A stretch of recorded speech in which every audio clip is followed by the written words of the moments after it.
بسم اللہ الرحمن الرحیم۔ دوستو، آج ہم ذکر کریں گے بسم اللہ کی برکت کا۔ تو کوئی بھی کام شروع کرنے سے پہلے بطور مسلمان ہمیں بسم اللہ اپنی زندگی کا حصہ بنا لینا چاہیے۔ تو بسم اللہ پڑھ کر جو بھی کام شروع کیا جاتا ہے اس میں اللہ تعالیٰ کی مدد آ جاتی ہے اور وہ کام اچھی طریقے سے ہو جاتا ہے۔ تو ایک گاؤں کا یہ واقعہ ہے کہ وہاں پہ ایک مولوی صاحب جمعے کے خطبے میں تقریر کر رہا تھا، تو اس نے بسم اللہ کی برکت بتائیں کہ بسم اللہ پڑھ کر کوئی بھی کام شروع کرتے ہیں تو اللہ تعالیٰ اس کی مدد فرما دیتا ہے۔ تو جمعے کے خطبے میں بیٹھا ایک چراوا جو بکریاں چراتا تھا اس گاؤں میں، اس نے یہ بات سنی تو اس نے اپنے ذہن نشین کر لیا اس بات کو۔ جب وہ جمعہ پڑھ کر گھر چلا گیا تو اس نے اپنی بکریوں کا ریوڑ نکالا، اور جو کہ ندی تھی اس کی دوسری طرف بہت گھاس اور ہریالی تھی، تو وہاں جانے کا راستہ نہیں تھا، جس کی وجہ سے وہاں پہ بہت سارا گھاس چارہ تھا۔ تو اس نے بسم اللہ پڑھی اور بکریوں کو بھی پانی میں دوسری طرف جانے کا اشارہ کیا اور خود بھی پیچھے چل پڑا۔ تو اس طرح سے وہ دریا کو کراس کر کے دوسری طرف چلا گیا۔ وہاں پہ بکریوں نے پیٹ بھر کر چارہ کھایا۔ اسی طرح اب اس کا یہ معمول بن گیا، وہ روز آتا، بسم اللہ پڑھتا اور دریا کے دوسری طرف چلا جاتا۔ تو کچھ ہی دنوں کے بعد گاؤں کے لوگ بہت حیران ہوئے۔ انہوں نے اس سے پوچھا کہ آپ کی بکریاں اتنی موٹی تازی ہیں تو آپ ان کو کیا کھلاتے ہو؟ تو اس نے اپنا یہ سارا واقعہ ان کو سنا دیا۔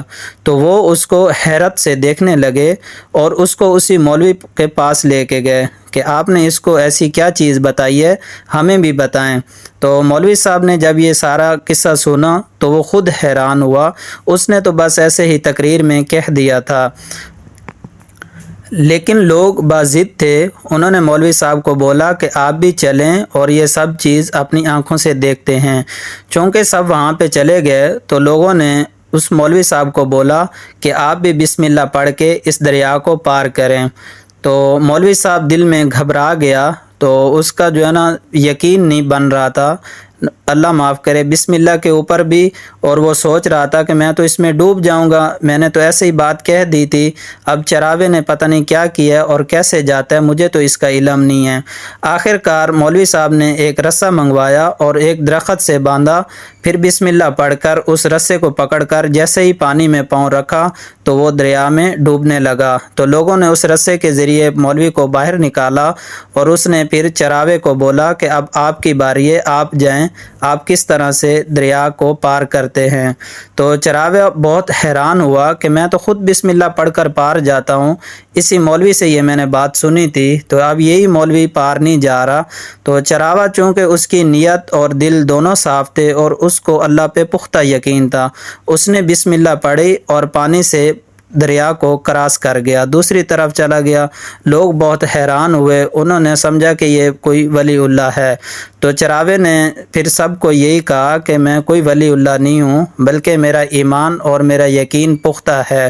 تو دوستو، آج کل کچھ ہماری دعاؤں اور عبادتوں کا بھی یہی حال ہے۔ افسوس کہ ہم دعا کے لیے ہاتھ تو اٹھاتے ہیں، مسجد میں تو جاتے ہیں، لیکن ہمارا اللہ پہ اتنا یقین نہیں ہے، کیونکہ ہم دل سے کوئی بھی دعا مانگتے ہیں تو وہ ضرور قبول ہوتی ہے۔ تو اللہ سے جو ہے نا وہ دل سے دعا مانگنی چاہیے اور پختہ یقین ہونا چاہیے۔ تو کوئی بھی کام شروع کرنے سے پہلے بسم اللہ ضرور پڑھ لینی چاہیے، اس سے بہت ساری برکتیں حاصل ہوتی ہیں۔ جزاک اللہ۔